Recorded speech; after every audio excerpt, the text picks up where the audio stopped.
Welcome or welcome back to my small corner of the internet. My name is Megan and I have an endless TBR.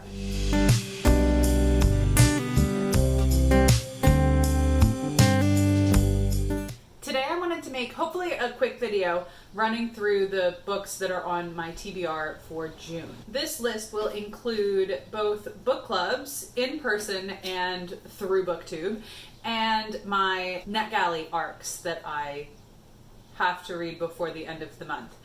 As a reminder, I like to participate in library reads where library workers get books in advance and can vote on those books as like most anticipated. So the arcs that I plan to read come out in August, and I'll give you the dates as we run through those. Since I don't want to ramble on too much, I am going to read directly from my iPad and some notes that I took. Let's see if that's a little bit more concise. Anything as far as synopses come directly from Goodreads, just so you're aware. And we'll start off with my in-person book clubs, which are all still virtual in Zoom, but you know, I'm part of the discussion and the dialogue that's happening regarding the book.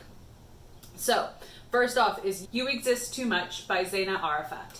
Told in vignettes that flash between the US and the Middle East, from New York to Jordan, Lebanon, and Palestine, Zaina Arafat's debut novel traces her protagonist's progress from blushing teen to sought-after DJ and aspiring writer. I actually only have one more week to read this before the discussion, so wish me luck.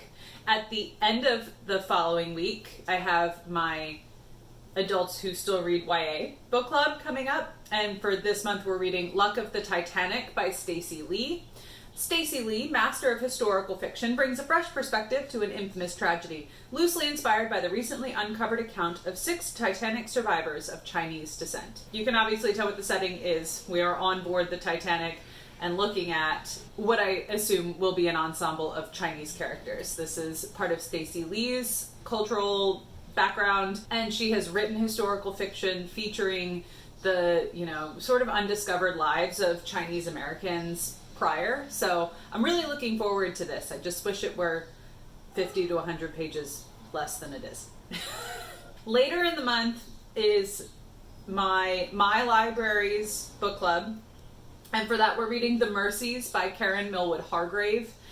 After a storm has killed off all the island's men, 2 women in a 1600s Norwegian coastal village struggle to survive against both natural forces and the men who have been sent to rid the community of alleged witchcraft. This is apparently also based on a true story. And finally, chosen because it is Pride Month, my librarian friend who is hosting a different book club at her new library chose The Heart's Invisible Furies by John Boyne. I know there's some discourse regarding John Boyne's views of trans individuals over on Twitter. I'm not on Twitter. I don't know exactly the conversation, but apparently this particular story is one of my friend's very favorites. She wants to push everybody to read this book and saw this as her opportunity. So this one, Boyne's most transcendent work to date, we are shown the story of Ireland from the 1940s to today through the eyes of one ordinary man. The Heart's Invisible Furies is a novel to make you laugh and cry while reminding us all of the redemptive power of the human spirit. Looking forward to, making my own conclusions on this particular story. Those are my in-person book clubs that are top of the list as far as priority. The other ones I'm really hoping to get to, and the book club discussion will be hosted on YouTube. I have 2 BookTube book clubs that I'm hoping to participate in this month, and I'll provide links to the channel on which the discussion will take place. I don't have that information in front of me. I know that the Blades and Body Strippers book club is occurring on the last Saturday at 11 a.m. PST, 2 p.m. EST. We're reading Deal with the Devil by Kit Rocha. Nina and Knox are on a deadly collision course, and the passion that flares between them only makes it more dangerous. They could burn down the world, destroying each other in the process. Or they could do the impossible. Team up. So this is from the start of a series called The Mercenary Librarians, so I'm all aboard. Again, that's the last Saturday. I will post the channel who's hosting in the description box. And Bethany from Beautifully Bookish Bethany and Ashley at the Bookish Realm are continuing to do a buddy read where we've completed the Song of the Lioness, so they're moving on to the Farseer trilogy. Written by Robin Hobb, the first part of the Realm of the Elderlings saga. There's like 5 trilogies at least, and this is the start of it all. If you have never heard of the Farseer trilogy, the first book is Assassin's Apprentice. This is a very quick blurb for you. In a faraway land where members of the royal family are named for the virtues they embody, one young boy will become a walking enigma.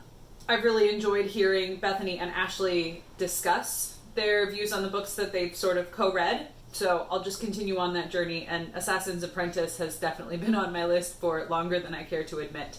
So happy to get to it, and especially with them. Finally are my NetGalley arcs.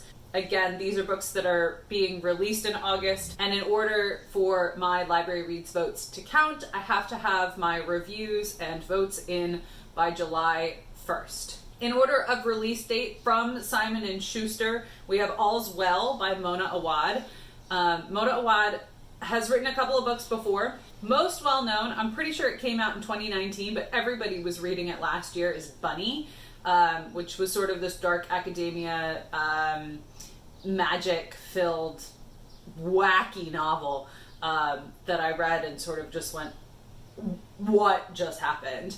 But I'm interested in reading All's Well because it is from the critically acclaimed author of Bunny and is a darkly funny novel about a theater professor suffering chronic pain who, in the process of staging a troubled production of Shakespeare's most maligned play, suddenly and miraculously recovers. So sounds like there's going to be some more weirdness happening. This is going to be released on August 3rd. Next up on August 17th from Amulet Books is Redemptor by Jordan Ifueko. This is the follow-up to Raybearer, which came out last year, has received a lot of acclaim, and I really enjoyed my reading experience, so I wanted to sort of get a jump on the release of the second book. So in the first book, Raybearer, nothing is more important than loyalty. But what if you've sworn to protect the one you were born to destroy? Tarasai won't stand by and become someone's pawn, but is she strong enough to choose a different path for herself? Raybearer was a really interesting mix of kind of African folklore and tradition that I was not aware of, but you saw elements of different viewpoints and the way that different cultures can mix and mingle and start to become a unified body, and whether or not that is beneficial to everyone in society. So interesting conversations along with magic and like genie type characters. So I'm really excited to dig into the sequel. I'm not sure if it's a duology and this is the conclusion or not. We'll have to update you when I finish Redemptor. My final arc that I selected comes out on August 31st, right at the end of the month, from Saga Press. This is My Heart is a Chainsaw by Stephen Graham Jones. This man is so intelligent. He can write so phenomenally. I was really intimidated by The Only Good Indians last year, but when I gave it a chance, I was just absolutely blown away. And I wasn't planning to request My Heart is a Chainsaw because The Only Good Indians is very difficult to read, but it sort of just kept showing up in my feed, whether it was on NetGalley, it sort of like popped up on my dashboard every time I logged in, or I was seeing it all over Goodreads. And I finally requested this arc because everyone I love reading from has blurbed this book. Alma Katsu, who wrote The Hunger and The Deep, both of which I really, really liked. Historical horror, which is a lot of fun. Paul Tremblay has read this book. I think Stephen King even threw his name into the ring, though he'll blurb anything he doesn't even read. I think Grady Hendrix has also mentioned how great this book is. And since I really liked Grady Hendrix's most recent couple of novels, I figured I'll pick this one up too. Just add it to the pile, right? My Heart is a Chainsaw In her quickly gentrifying rural lake town, Jade sees recent events only her encyclopedic knowledge of horror films could have prepared her for in this latest novel from the Jordan Peele of horror literature, New York Times bestselling author Stephen Graham Jones. That's my list so far. 9 books that are at the top of the list as far as priorities. I'm hoping to read more than that. Let me know any of your plans for June. Are you reading anything specifically for Pride Month?